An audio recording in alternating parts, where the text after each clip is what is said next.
But we look at this, and you tell this story all the time, that when you were with Chuck Knoll on his staff, he said the assistant coaches must go home.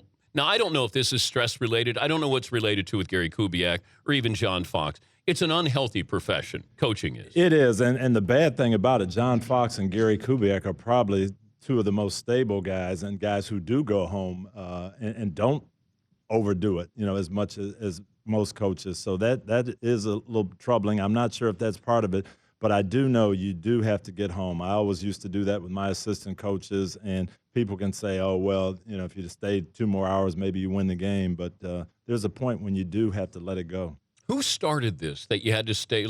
Was it Dick Vermeil?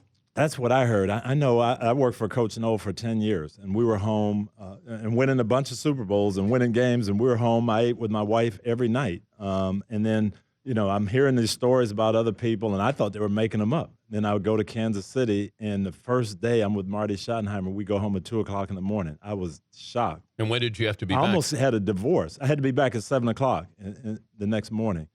My wife thought I was having an affair. She said, now, wait a minute. Now, you come home at 7 o'clock every night. Now you're coming home at 2 a.m., and you didn't do any more than you did when you were in Pittsburgh. And I said, well, no, we really didn't. So you're winning, and you're home for dinner, and then you're in Kansas City. You're not necessarily winning. Well, we the same. started winning, yeah. We got it going, but it was unbelievable. I was there 3 years, and I don't know if I could have lasted anymore. And I talked to Marty later on. He said he changed when he went to San Diego, but he was a very, very meticulous person, and we spent a lot of time at the office. 2 in the morning? 2 in the morning.